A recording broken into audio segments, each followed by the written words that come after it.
Good morning Kaligit Africans! Welcome back po dito sa ating YouTube channel. Ang mainit nga po nating update ngayon ay pumapatungkol po dito sa desisyon ng Tape Inc. na kung saan mas lalo lamang pong pinatunayan na tama po ang TVJ. At until now ay patuloy pong pinapatunayan ng TVJ na tama po sila. Grabe nga po yun, biruin po ninyo. Umabot po sa ganito ang problema po nila.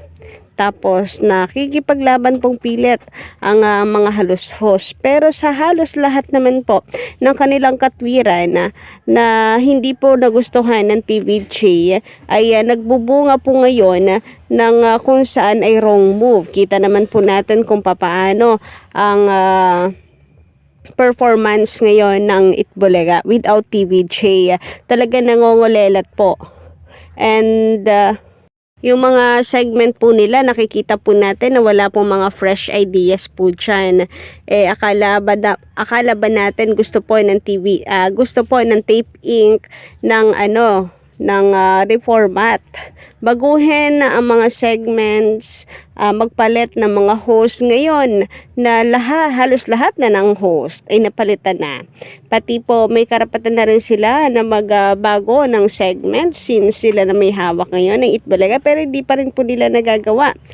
And nung sila na humahawak nito, kagaya ng gusto po nilang mangyari dahil gusto nilang tanggalin, di ba, ang writer, ang production.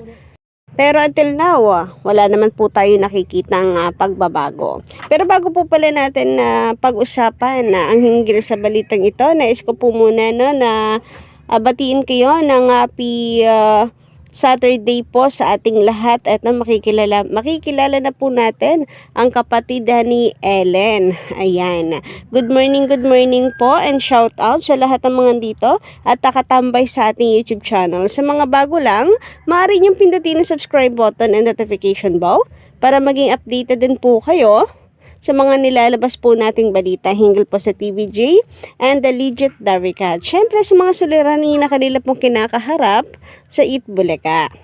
And para naman sa ating mga masusugid na taga-subaybay, narito at atin nga pong i-shoutout ang mga ilan sa atin pong napili for today's video. So, shoutout nga po dito kay Sir Joe Donato Soliano. Ayan, magandarang umaga po sa inyo. Sabi niya dito, magandarang gabi Mrs. RU. So, kagabi po niya ito comment, wala tayong magagawa pag close-minded yung mga yung mag-o-opinyon. Lalo na't alam naman nating bias yung mga commentors. So, hinggil nga po ito sa sinabi ni Ogie Diaz na kung saan ay parang tinatanim nga daw sa isip ng mga tao na may kinalaman pa rin. Although, hindi naman po ito direkta na pag-atake sa TVJ. Kumbaga, na-bring up nga lang yung tungkol sa kaisipan ng mga netizens na porke magkaibigan or kinakaibigan ng isa po sa mga nagsampa ng reklamo dito kina Vice Ganda and Ayon Perez dahil sa issue nila sa cake icing na yan kay Tito Soto, nauugnay na may kinalaman pa rin po ito sa may kinalaman pa rin si Tito Soto sa pagkakasuspende ng It's Showtime.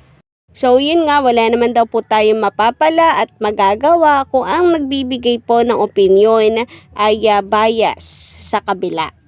Which is, tama naman, kapag nagsalita ay yun sa panig po ng kabila, yun po yung maririnig po natin.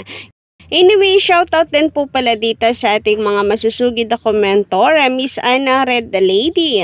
Ganon din po dito kayo, Willie Beth Dioso. Shoutout po sa inyo and magandarang umaga. Shoutout din po dito kay Benny Gabelo. Ayan, nagpapa-shoutout po siya. Ganon din po dito kay Telayabong Kales. Tama po ba ako? So, shoutout po sa inyo, Miss Telay. Sabi niya dito baka ang tumigil ang operasyon yung mga fake bulagta. Ayan, kasi naman sinasabihan po nila na hanggang December na lamang ang TV5 Baka mamaya niyan mapaaga po ang kanila pong pagtigil de umana ayon kay Miss Telay. Shoutout din po kay Bel Cruz. Walang katotohanan yan, nilinaw na yan ng TV5. Anyway, shoutout din po pala dito kay Legit Tabricans kay Winjob. Sabi niya, haha, threatened na ba yung mga yan na di kinaya ng mga black propaganda nila titibagin at propaganda nila tibaghin ang TVG at EAT, kaya yung umaangat na network station naman ang pinupunteriya nila. Totoo yan, na umaangat na po talaga ngayon ang TV5. Grabe nga po yon. Alam niyo po ba na nasa top 2 na po ang TV5 ngayon, na kung saan ay unti-unti na rin po siya nakikilala, most watch channel na siya ngayon, and mukhang threatened po ang GMA Network din dito kasi mga ano po yan, mga negosyante po yan, and hindi po nila isasantabi ang posibilidad na po pwede pong mangyari yun na maungusan sila ng TV5, lalo pat gumaganda po ang performance ito ngayon. Shoutout din po kay Remy William. Paano mawawala ang TV5 ay billionaire ang may-ari. Yang si Ogie Diaz na yan, malawak kasi ang bunganga niya, kaya kung ano-ano ang fake words na inilalabas niya. So, 2 content in 1 comment, si Miss Remy William. But anyway, maraming salamat po sa inyong lahat, sa mga nagkomento, and atin pong masusugid na taga-subaybay. Shoutout po muli, at sa mga hindi po natin na shoutout today, bawi po tayo next time na para mabigyan po natin ng pagkakataon yung iba. Anyway, basta may kinalaman sa TVG and Digital Vacants, sagot na po natin yan. Katulad po nito, ka-Digital Vacants nako, para sa ating mainit na update ngayong umaga. Ito po ay hinggil sa desisyon ng Tape Inc. na kung saan ay talaga namang pinapatunayan lang na tama po ang TVG. Nako, nagsisisi na kaya ang mga ito? Or nakaka-realize na po kaya ang mga ito? Hindi man nagsisisi, pero nakaka-realize naman kaya na tama nga ang TVJ. Sana hindi na lamang nila pinagpilitan, di maganda pa sana ang takbo ngayon ng Itbulaga. Biruin po ninyo ang segment na bawal judgmental. Gustong gusto po nila ipatanggal dahil boring daw. Dahil maano lang daw po ito, matakaw lamang sa oras.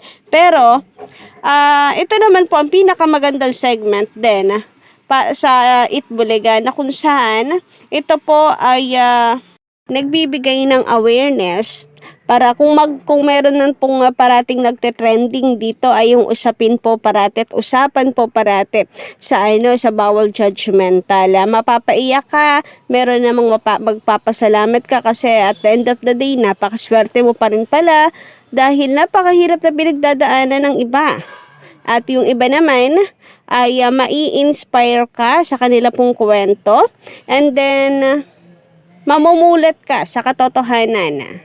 Gaya ng mga nakaraan, di ba, na mga topic sa bawal judgmental, sunod-sunod, ka-Legit Africans, meron pong biktima ng mga krimen, mga pagnanakaw, ganyan, which is very unsafe na po talaga sa panahon po natin ngayon. Kaya napaka-importante na tayo po ay mag-iingat. So, thank you sa bawal judgmental at nagiging aware po tayo. Meron din naman po mga segments hinggil po sa LGBT community, so tayo po ay naliliwanagan. And then itong latest na trending din ulit ay patungkol po sa sa mga may Alzheimer's, magulang na may Alzheimer's. So grabe, hindi po mapigilang umiyak ng iba talaga. Ang mga host, ang mga live audience, ang team online, team bahay, ay napapaluha sa kwento po sa bawal judgmental. So, narito nga po ang tweets ng ilan na grabe topic sa babala, nakakaiyak. Sobrang nakakaiyak, #Legit Tarvical. Sobrang bigat ng babala episode ngayon. And narito pa, makikita nyo na ramdam daw talaga nila ang sakit pag di ka na maalala ng taong totoong nagmamahal sa'yo. Nariyan po ang say ng mga netizens. Kaya maganda daw talaga ang bawal judgmental, marami kang matututunan.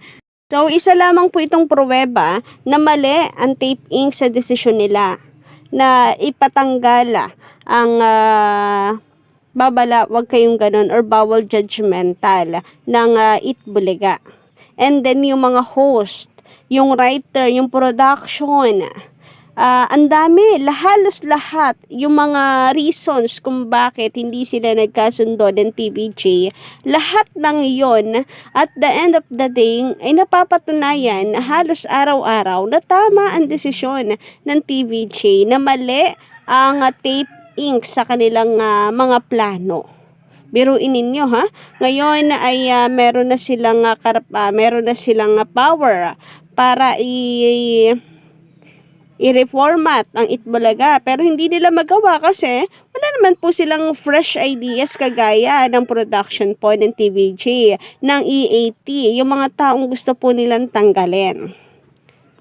Wala silang mga host na malakas ang karisma sa mga manonood, di gaya ni Maine Mendoza na gusto po nilang tanggalin din.